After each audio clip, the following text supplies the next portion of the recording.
Rõ ràng, Tào Tháo thông minh hơn nhiều. Không phải Tào Tháo không có thực lực, điều kiện để làm hoàng đế. Nếu như nói, chí hướng ban đầu của Tào Tháo chỉ là làm một năng thần, hoặc là sau khi qua đời, có được dòng chữ trên bia mộ, mộ của cố chinh Tây tướng quân Tào Hầu. Vậy thì, sau này Tào Tháo lại tự giác hay vô giác, đi vào con đường thẳng tới ngôi vị đế vương. Cuối cùng chỉ còn cách đó một bước. Năm 196, Tào Tháo ép Hiến đế một cách khách khí, phải dời đô về huyện Hứa, đổi hiệu thành Kiến An, bắt đầu trở thành nhân vật quyền thế nhất trong triều. Năm 208, phế bỏ Tam Công, Tào Tháo là thừa tướng, nắm trọn đại quyền. Năm 213, Hiến đế Xuân Chiếu đem 10 quận Hà Đông, sắc phong Tào Tháo là Ngụy Công, ban thêm cửu tích. Tháng 7 cùng năm, Tào Tháo cho lập tông miếu xã tắc của Ngụy Quốc ở Nghiệp Thành. Tháng 11, Ngụy Quốc thiết lập thượng thư, thị trung và lục khanh. Thực tế Tào Tháo đã trở thành vua của một công quốc. Năm 214, Tào Tháo bắt đầu hưởng thụ đãi ngộ của tước vương. Năm 215, Hiến đế cho Tào Tháo quyền phân phong chư hầu, nắm quyền lực thái thú và quốc tướng. Năm 216, Hiến đế tiến phong Tào Tháo là Ngụy Vương, thừa tướng Ngụy Quốc đổi là tướng quốc. Tập tinh kỳ của thiên tử, ra vào sưng cạnh tất. Về sau Tháo còn được hưởng những nghi lễ dành riêng cho thiên tử, như mũ có 12 chuỗi ngọc. Đến đây, Tào Tháo không chỉ nắm trọn chính quyền nhà Hán, mà về hình thức đã giống như thiên tử nhà Hán. Khác chăng chỉ là danh hiệu hoàng đế. Nhưng Tào Tháo lại không cần. Phải chăng Tào Tháo không muốn? Không. Liệu có ai không hiểu làm hoàng đế là tốt? Có ai không muốn làm hoàng đế? Thời đó, đúng như lời Vương Sáng nói với Lưu Tông, nhà nhà muốn là đế vương, người người muốn là công hầu. Tào Tháo chưa có điều kiện chăng? Cũng không phải. Miền Bắc Trung Quốc về cơ bản đã thống nhất. Hán thiên tử đã chẳng còn gì, trong ngoài. Trên dưới triều đình đều là người của Tào Tháo. Quân lính của Tào Tháo chỉ còn chờ Tào Tháo ra lệnh. Tào Tháo bỏ không làm hoàng đế. Tất nhiên, đó là mưu sâu chí xa của Tào Tháo, và đồng thời cũng là nỗi khổ tâm của Tào Tháo. Thì ra, Tào Tháo đã dựa vào cái gọi là hưng nghĩa binh, trừ bạo loạn, phò tá thiên tử, vương thất. Bắt đầu khởi binh từ năm 189, đánh Đổng Trác, Viên Thuật, giết Lã Bố, dụ hàng Trương Tú, đánh Viên Thiệu, bình Ô Hoàng, diệt Lưu Biểu, đuổi Tôn Quyền, định Quang Trung, đánh Lưu Bị, luôn với danh nghĩa Tôn Hán, dương cao ngọn cờ đánh đuổi nghịch tặc. Sau khi để Hiến đế dời đô, còn là Phụng Thiên Tử lệnh kê không thần phục. Đó là vốn liếng chính trị của Tào Tháo, và cũng là gánh nặng về chính trị của Tào Tháo. Tào Tháo còn phải gánh tiếp phần gánh nặng đó. Vứt bỏ gánh nặng đó cũng đồng thời là vứt bỏ ngọn cờ của mình. Không còn ngọn cờ đó, Tào Tháo sẽ dựa vào cái gì để hiệu triệu thiên hạ, thu phục lòng dân?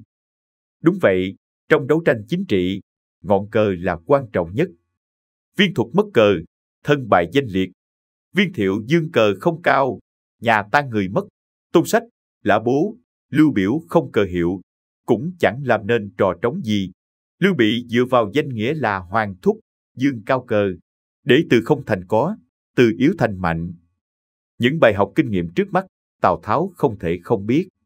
Vì thế, Tào Tháo đã nhiều lần bộc bạch với người thiên hạ, Tào Mỗ tuyệt không cướp ngôi nhà Hán.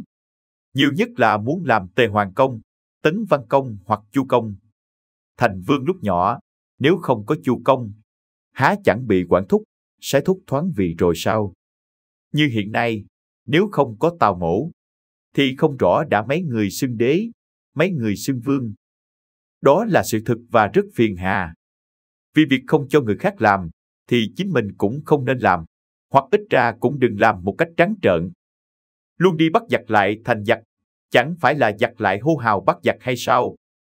Việc giặc hô hào bắt giặc, không phải Tào Tháo chưa từng làm, nhưng việc cướp nước không giống như việc cướp dầu. Không thể không nói tới sách lược chính trị. Hơn nữa, trong thâm tâm Tào Tháo cũng đã rõ, Lưu Bị, Tôn Quyền và mấy người trong triều đều không chịu an phận. Trong số họ có người muốn làm hoàng đế, có người muốn làm công thần, có người muốn mượn gió lực thuyền, nhờ nước đục thả câu, chỉ là họ không nói ra được. Họ âm thầm lặng lẽ, chờ xem Tào Tháo làm như thế nào. Đương nhiên, cũng có những người gọi là chính nhân quân tử, thực lòng thực bụng bảo vệ Hán thất. Họ luôn cảnh giác, chú ý mọi cử chỉ, lời nói việc làm của Tào Tháo. Nếu có gì sai, họ liền hợp lại để công kích. Nếu hậu viện bốc lửa thì cánh Lưu Bị, Tôn Quyền sẽ mừng rỡ, để rồi lửa đổ thêm dầu, thừa cơ làm loạn. Bắt tay với phái phản đối trong triều, tìm cách chống trả. Nếu như vậy, thì thời cục sẽ rối ren. Những thành quả thắng lợi sắp đến tay, bỗng dưng sẽ mất sạch. Tào Tháo biết quá rõ lợi và hại. Tốt thôi, các người không nói, ta cũng không nói. Các người vờ vĩnh, ta cũng vờ vĩnh. Tới lúc đó, xem ai là người không nhịn được. Đấu tranh chính trị là một nghệ thuật. Chính chu nhất sẽ là dư chính cuốn rụng. Cái gì đến rồi sẽ đến. Nếu kinh xuất manh động quá sớm là hành động mù quáng. Bị dẫn dụ mà không lộ tài mới là cao thủ. Tào Tháo là cao thủ, biết kìm nén nhẫn nhịn. Vì vậy, lúc Tôn Quyền dân biểu xưng thần, thuộc hạ hết lời khuyên can. Tào Tháo mưu sâu chí xa, chỉ nói một câu thật thâm thúy. Khổng Tử từng nói, chỉ cần có ảnh hưởng tới chính trị là đã tham chính. Việc gì còn phải làm tới chức này chức nọ. Nếu thiên mệnh trao cho ta làm Chu Văn Vương là được rồi. Lời nói đầy tính sách lược, rất sinh động, đầy đủ ý tứ. Nó nói rõ, bản thân Tào Tháo không có ý tiếm ngôi. Nhưng cũng không loại trừ khả năng, con cháu sau này có thể thay triều đổi đại. Còn như bọn Tào Phi có làm điều đó không? Còn phải xem thiên mệnh và khả năng của chúng. Làm được, ta là Thái Tổ, làm không xong, ta là trung thần. Tào Tháo tính toán thật tuyệt. Huống hồ Tào Tháo còn là người thực dũng. Tào Tháo có câu danh ngôn, đừng mộ hư danh mà chuốc lấy họa thực. Chỉ cần bản thân có đầy đủ mọi thứ của thiên tử, còn cái hư danh gây tranh chấp rắc rối kia thì thiết gì? Sách lược của Tào Tháo là chơi con bài hoàng đế. Hoàng đế là con bài hay, vừa hư vừa thực. Nói là hư vì lúc này hoàng đế, đừng nói tới cương nghị độc đoán, mà ngay cả bản thân cũng mất tự do, luôn phải nghe theo người khác, khác gì con rối. Vì vậy, hoàng đế là con bài có thể nắm trong tay. Nói là thực, vì không ai dám nói nó là giả, là không cần.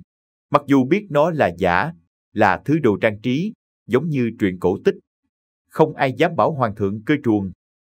Mỗi khi hoàng đế ra chỉ thị, có hiệu lệnh, mọi người đều làm ra vẻ phục tùng, không dám ra mặt phản đối. Vậy, đó là quân bài có tác dụng, hơn nữa còn là vương bài. Tào Tháo vốn chưa đủ tư cách để chơi con bài này. Người có tư cách nhất là Viên Thiệu. Viên Thiệu là tứ thế tam công, có địa vị chính trị, quân đông đất rộng, có sức mạnh quân sự. Nếu Viên Thiệu muốn nghênh đón thiên tử, người khác đành phải nhường. Hơn nữa, thư thủ mưu sĩ của Viên Thiệu cũng thường xuyên nhắc nhở điều này. Nhưng tiếc là Viên Thiệu tầm nhìn hạn hẹp, chí lớn tài mọn. Các mưu sĩ khác bên cạnh cũng đều là hư danh, nhìn không ra. Theo quan điểm của những kẻ thiển cận đó, vương triều nhà Hán trải bao giống tố bão bùng. Khí số đã hết, vậy khôi phục Hán thất liệu còn có ý nghĩa gì?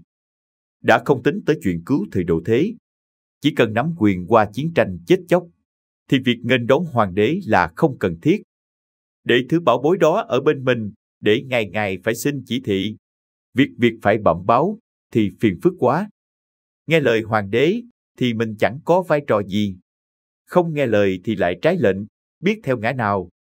Còn Viên Thiệu thì sao, cứ nghĩ đến việc Đổng Trác đã lập hiến đế, lại thấy hận thấy ghét, nên đã xóa bỏ ý nghĩ nghênh đón hiến đế.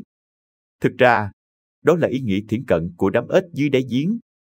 Nên nhớ, dù đó là ý kiến của Mao Giới với Tào Tháo, phụng thiên tử lệnh những kẻ chưa thần phục, dù là ý kiến của Thư Thụ với Viên Thiệu ép thiên tử lệnh chư hầu, đều không thực lòng muốn khôi phục Hán thất đã mục rỗng, mà chỉ là muốn biến hiến đế thành lá bài để sử dụng.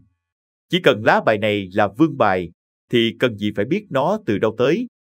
Trời trên cao, hoàng đế ở xa, nhưng vị hoàng đế kia nếu là con rơi, thì ở gần một chút chẳng phải dễ thao túng, khống chế sao. Thính thì hội báo, khấu đầu hành lễ, đương nhiên là cần. Người có chút đầu óc sẽ hiểu, chỉ cần qua loa. Một vài nghi thức thì nhất định hiến đế sẽ phê chuẩn cho bằng hết. Lúc đó hiến đế mới 16 tuổi, hãy còn là trẻ con. Lúc đầu nằm trong tay Đổng Trác, về sau lại do Vương Doãn và những người khác thao túng, chưa bao giờ cầm quyền thực sự. Lý Quyết, Quách Tỵ giao tranh, hai quân đang đối đầu trong thành Tràng An. Hiến đế phái người đến giảng hòa, nhưng không ai theo. Đường Đường là một đấng thiên tử, chưa nói đến hiệu lệnh thiên hạ, chỉ làm người hòa giải cũng không thành. Một vị hoàng đế đáng thương như vậy, nếu đến chỗ Viên Thiệu, sẽ làm thiên tử thế nào đây để được sống tiếp cùng Viên đại nhân? Viên Thiệu cho rằng mình ở xa hoàng đế được tự do, muốn nghĩ gì thì nghĩ, muốn làm gì thì làm. Cách tư duy của Viên Thiệu chẳng khác mấy với bọn cường nhân, là thảo khấu chiếm núi xưng vương. Khác hẳn với các bậc anh hùng hào kiệt có chí lo cho thiên hạ. Không thể để mất cơ hội, vì thời cơ sẽ không quay lại. Viên Thiệu còn do dự thì Tào Tháo đã nâng tay trên. Tào Tháo có Mao Giới bày mưu tính kế, lại có Tào Chiêu cùng những người khác dựng dàn bắt giáo, nhanh chóng có được con bài hoàng đế trong tay. Lần này đến lượt Viên Thiệu trố mắt ra nhìn. Tào Tháo sau khi nghênh đón hiến đế dời đô về Hứa Xương, không chỉ không mất gì, không bị khống chế, ngược lại còn thu được không ít lợi lộc. Tào Tháo được cả một vùng đất rộng lớn về phía nam sông Hoàng Hà, dân chúng vùng Quan Trung lũ lượt theo về. Quan trọng nhất là Tào Tháo có được nguồn vốn chính trị to lớn. Không chỉ là anh hùng phục dựng lại Hán Thất, có được vị trí dưới một người trên vạn người, mà còn làm cho mọi phái phản đối ở vào vị trí bất lợi, bất nhân, bất nghĩa. Từ đó bất kể là làm gì, sai khiến quan lại, mở rộng địa bàn, hay là đánh phá những kẻ khác ý, dẹp bỏ kẻ thù chính trị, Tào Tháo đều có thể mượn danh nghĩa của hoàng đế, dù có bất nghĩa cũng trở thành chính nghĩa. Còn bọn đối thủ thì sao? Chúng rất bị động. Chúng muốn phản đối Tào Tháo thì trước hết là phạm tội phản đối hoàng thượng. Và dù có dương cao ngọn cờ thanh trừng cận thần xấu, cũng còn xa mới bi được với Tào Tháo, có thể trực tiếp với danh nghĩa hoàng đế để xuống chiếu. Vừa nhanh gọn, lại vừa lý tình đầy đủ.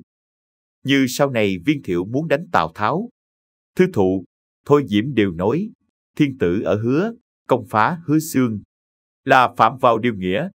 Gia Cát Lượng cũng nói, Tào Tháo ép thiên tử để lệnh chư hầu, điều đó là không thể giành. Tào Tháo nhanh chân hơn, được nhiều lợi hơn. Viên Thiệu hối hận, liền nghĩ ra biện pháp để bổ cứu. Viên Thiệu cho rằng Hứa Xương đất trũng, Lạc Dương bị phá hủy, yêu cầu Tào Tháo dời hiến đế về Quyên Thành, nay là huyện Quyên Thành, Sơn Đông cách chỗ mình không xa, để cùng hưởng lợi từ lá vương bài này. Đúng là nằm mơ được lấy vợ, toàn nghĩ ra chuyện hay. Tào Tháo buồn cười và đã nghiêm chỉnh lấy danh nghĩa hoàng đế, thảo một đạo chiếu thư gửi cho Viên Thiệu, trách cứ Viên Thiệu. Đất rộng binh nhiều mà chỉ lo cho mình. Không thấy Thiệu ra quân cần vương, chỉ thấy Thiệu luôn luôn công kích người khác. Viên Thiệu trộm gà không được lại mất tô gạo, chẳng kiếm chác được gì lại bị ăn mắng. Vô cùng tức giận, đành phải nuốt giận vào lòng, dâng thư biện bạch. Như vậy, Viên Thiệu đã thua to về chính trị lẫn tâm lý. Thế rồi, lúc Tào Tháo lấy danh nghĩa hoàng đế bổ nhiệm Viên Thiệu là thái úy, phong nghiệp hầu, Viên Thiệu liền chối từ. Vì thái úy tuy là trưởng quan quân sự cao nhất cả nước, một trong tam công, nhưng địa vị lại thấp hơn tướng quân. Và đại tướng quân lúc đó không phải ai khác, chính là Tào Tháo, người mà Viên Thiệu luôn xem thường. Vì vậy, Viên Thiệu đã phẫn nộ nói với người khác, lẽ ra Tào Tháo đã chết đến mấy lần rồi, lần nào ta cũng cứu hắn. Bây giờ hắn lại giương ngọn cờ thiên tử để ra lệnh cho ta. Là cái giống gì thế? Đúng là tính khí trẻ con và hẹp hòi. Ngược lại, Tào Tháo rất độ lượng, hiểu rõ lúc này chưa thể phản lại Viên Thiệu, liền dân biểu từ chức đại tướng quân để nhường cho Viên Thiệu. Lúc này Viên Thiệu mới yên vì thấy mình không mất sĩ diện. Kỳ thực, Viên Thiệu không ở trong triều, nên có hiệu lệnh cũng chỉ quanh quẩn trong địa hạt của mình. Vậy là đại tướng quân hay tiểu tướng quân cũng chẳng khác gì nhau. Hơn nữa, đây là chức vụ Tào Tháo nhường cho, vậy có gì là sĩ diện? Ngược lại thấy rõ, tính khí quá trẻ con. Tào Tháo được cả sĩ diện lẫn tình cảm. Đương nhiên Hiến đế cũng được lợi không ít trước khi đến Hứa Xương. Hiến đế cùng các quan trọng triều đã gần như là kẻ ăn xin. Lúc đó ở Lạc Dương, từ Thượng Thư Lan trở xuống, đều ra ngoài kiếm rau dại ăn, có người đã chết, vì đói hoặc bị loạn binh giết chết. Ở đây cuộc sống của họ được cải thiện nhiều. Tháo luôn tỉ mỉ tinh tế, chẳng khác gì một quản gia. Điều quan trọng hơn, Hiến đế đã có chỗ ở ổn định, không còn là thứ hàng hóa đặc biệt không đáng một xu, qua tay hết người này đến người khác. Không còn lo sợ một ngày nào đó sẽ bị phế truất, bị sát hại. Hiến đế đã có thần hộ mệnh, được sống những ngày yên bình. Hoàng đế rất nhát gan, sống như một con rối. Một con rối đáng thương, nhưng nếu rơi vào tay Viên Thiệu, chắc sẽ còn thê thảm hơn. Hiển nhiên, quan hệ giữa Tào Tháo và Hiến đế chỉ là mối quan hệ đôi bên cùng có lợi. Tào Tháo thực không đơn giản. Tài năng chính trị của Tào Tháo đã sớm bộc lộ, nhưng mọi người không nhìn ra. Trên chính trường cuối thời Hán, ban đầu người ta thấy Viên Thiệu tương đối tốt. Viên Thiệu dáng người đẹp, xử sự không tồi, được nhiều người đi theo. Vì vậy, Viên Thiệu mới được tôn là minh chủ của các lộ chư hầu, quyết định liên minh diệt Đổng Trác. Kỳ thực Viên Thiệu chỉ được cái tốt mã. Năm 189, Linh đế băng hà, để lại hai người con. Lưu Biện 14 tuổi, Lưu Hiệp 9 tuổi. Về cơ bản không khống chế nổi cục thế. Cục diện chính trị đang chao đảo, tránh sao được. Cuộc tranh giành phân chia lại lợi ích và quyền thế. Và cuộc tranh giành chỉ được hoàn thành sau những mưu mô quỷ kế, những cuộc chinh biến nơi cung đình. Ai mạnh tay ác độc, người đó sẽ được lợi. Vì vậy, sau khi đại tướng quân Hà Tiến giết chết kẻ cầm đầu hoạn quan là Kiển Thạc, Viên Thiệu khuyên Hà Tiến đã làm là làm tới, giết cho bằng hết lũ hoạn quan, nhổ cỏ phải nhổ tận gốc. Nhưng Hà Tiến thấy khó, vì người em gái của Hà Tiến là Hà Thái Hậu không đồng ý. Năm đó Hà Thái Hậu hạ độc vương mỹ nhân, mẹ đẻ của Lưu Hiệp, suýt nữa bị Linh đế phế truất, may nhờ có Hoàng quan xin cho thoát nạn. Đương nhiên lúc này Thái Hậu không muốn xuống tay với Hoàng quan. Thế rồi Viên Thiệu lại có ý kiến với Hà Tiến, khuyên nên triệu các mạnh tướng ở khắp nơi, nhất là Tịnh Châu Mục Đổng Trác về kinh, hòng uy hiếp Thái Hậu. Thực tế thì đây là ý kiến ngu ngốc. Đến như trăm họ cũng đều rõ mời thần thì dễ, tiễn thần thì khó, nói chi tới một hung thần như Đổng Trác. Đó là dẫn sói vào nhà. Vả lại đây cũng chưa phải là việc cần làm. Tào Tháo đã nói, muốn giải quyết vấn đề Hoàng quan, chỉ cần giết mấy tên hung hãn cầm đầu là xong. Chỉ cần đến một tên ngục lại là được. Cớ gì phải triệu các tướng từ bên ngoài về.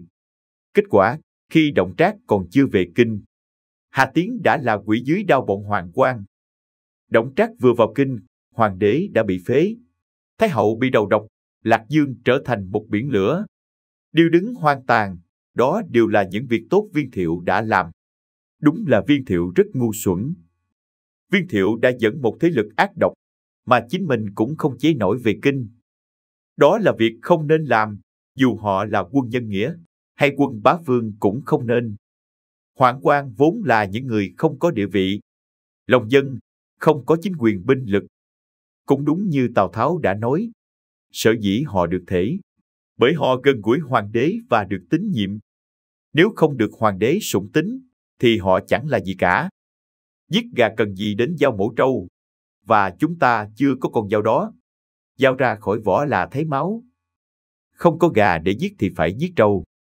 Lũ Hà Tiến, Viên Thiệu chỉ là con bò ngốc, con trâu bướng bỉnh, đáng phải giết thịt. Nếu không phải Viên Thiệu chủ trương giết bằng hết bọn hoàng quan, bức bọn Trương Nhượng đến chỗ đường cùng, chó cùng rất dậu, có lẽ Hà Tiến đã không phải chết sớm. Làm chính biến nơi cung đình thì tay phải mạnh, bụng phải ác, nhưng không phải là giết người thành thối. Càng không phải giết bừa bãi, giết người vô tội. Đòn đánh mạnh nhất chỉ có thể nhằm vào kẻ địch hung hiểm nhất. Trên thực tế, đấu tranh chính trị là nhằm thay đổi nhân sự, phân chia lại lợi ích và quyền lợi, điều chỉnh quan hệ giữa người với người. Được nhiều người ủng hộ thì thắng lợi càng lớn. Vì vậy phải đoàn kết số đông, đánh vào số nhỏ. Sao lại có thể giống như Viên Thiệu? Không hỏi phải trái đúng sai, đã đòi giết bằng hết. Như vậy là tự chuốc thêm địch. mà địch càng đông thì kết quả chẳng hay ho gì. Tào Tháo không như vậy. Năm 200, Viên Thiệu đại bại trước Tào Tháo ở Quan Độ. Phần lớn quân nhu, châu báu vàng bạc, bản đồ của Viên Thiệu đều rơi vào tay Tào Tháo, bao gồm cả thư tín số người bên Tào Tháo. Ngấm ngầm viết cho Viên Thiệu, giấy trắng mực đen, chứng cứ như sơn. Phàm những ai từng có thư từ đi lại với Viên Thiệu đều kinh hoàng lo lắng, suốt ngày sống trong sợ hãi. Nhưng Tào Tháo đã hạ lệnh cho đốt hết số thư tín đó. Tào Tháo đã giải thích, trong lúc Viên Thiệu còn mạnh, ngay ta cũng chưa biết, có giữ nổi mình không, trách gì mọi người. Câu ấy lại càng được lòng người. Chưa nói tới số người còn đang nghi ngờ, đắn đo chọn lựa, ngay cả những người không dính líu gì đều rất cảm kích trước tấm lòng khoan dung, độ lượng, cách đối nhân xử thế của Tào Tháo. Tào Tháo nói rất hay, tính toán thật tinh tế. Tào Tháo hiểu rất rõ, một khi sự việc bại lộ, không phải chỉ có một hai người bị xử lý. Vì trong tình trạng địch mạnh ta yếu, thắng thua chưa rõ, thì ai chẳng muốn lo cho mình một đường rút. Khi đó, số người đứng núi này trong núi nọ không phải là ít. Đương nhiên không phải ai cũng là gián điệp cho bên kia, chẳng qua là số đông muốn dính với cả hai bên. Nhưng thế nào là dính thế nào là không, đều chưa được phân rõ. Nhưng theo lý luận phong kiến, không trung tức là phản nghịch. Chỉ cần có thư tín đi lại với Viên Thiệu, thì dấu hiệu nghi vấn là thông đồng với địch. Có nhảy xuống Hoàng Hà cũng không rửa sạch. Nếu như truy cứu từng người một, thì có đến hơn nửa số người không giải thích nổi. Đã không truy cứu được, chỉ bằng làm ơn làm phúc, không truy cứu nữa là xong. Hơn nữa, làm ơn làm phải cho trót, cho đốt sạch mọi chứng cứ, mọi người yên tâm. Như thế này thì số người có bụng dạ khác sẽ hối hận, sẽ ghi nhớ ân đức, số người vốn trung thành, càng thêm trung thành tận tụy. Như vậy, hơn hẳn cách lôi một đống người ra trừng trị, làm suy yếu lực lượng của chính mình. Ở đây rõ ràng Tào Tháo thể hiện tố chất thiên tài của nhà chính trị. Nếu nói, Tào Tháo thể hiện sự thông thái, biết nhìn xa của một nhà chính trị. Trong chuyện Triệu Đổng Trác về kinh, hay lập hợp vì hầu làm đế, thì với sự việc vừa miêu tả, Tào Tháo đã bộc lộ tính cách anh hùng đại lược của nhà chính trị. Tào Tháo hiểu rõ, bất luận là đấu tranh quân sự hay đấu tranh chính trị, bằng chứng quan trọng nhất là chính nghĩa. Nguồn vốn quý báu nhất là nhân tài. Muốn lôi kéo nhân tài, trước hết phải lấy chữ thành để đãi người. Thứ đến là chữ tín để có người, thứ ba là biết khoan dung. Con người ta muốn hình muốn vẽ. Trên đời này làm gì có đội ngũ chỉ một màu. Nước trong quá thì không có cá. Người xét nét quá thì ai theo. Đôi khi còn phải vờ vĩnh là hồ đồ. Có vờ hồ đồ mới khoan dung người. Biết khoan dung mới được lòng người. Được lòng người mới được thiên hạ. Tào Tháo hiểu được đạo lý đó, nên Tào Tháo mới thắng. Viên Thiệu tầm nhìn không xa, lòng dạ lại hẹp hòi. Trước trận chiến Quan Độ, mưu sĩ Điền Phong đã nhiều lần khuyên can, không nên mạo muội xuất quân. Viên Thiệu đâu có nghe, còn cho nhốt Điền Phong lại. Về sau, lúc tin bại trận về đến Nghiệp Thành, có người vào ngục thăm Điền Phong và nói, thế này thì huynh lại được trọng dũng. Điền Phong lắc đầu nói, tôi chết là cái chắc. Quả nhiên khi về đến Nghiệp Thành, Viên Thiệu đã cho giết Điền Phong. Rõ ràng là Điền Phong biết người biết lòng, liệu việc như thần. Điền Phong quá rõ về con người Viên Thiệu, chí lớn tài sơ, bảo thủ cố chấp. Bên ngoài thì khoan hậu nho nhã, trong lòng thì nghi kỳ bạc bẽo. Nếu như thắng trận, trong lòng vui vẻ, thì còn khả năng sẽ cho thả Điền Phong. Một mặt để tỏ rõ sự khoan dung đại lượng, mặt khác là tiếc thay cho vị giáo viên phản diện, để chứng minh là anh minh vĩ đại. Nay bại trận, từ xấu hổ thành giận dữ phải trút sang cho người khác, lấy đầu người khác để xả giận, giết người nói đúng để che giấu sai lầm của mình. Người như vậy còn muốn làm hoàng đế, lấy thiên hạ, chẳng phải nằm mơ giữa ban ngày sao?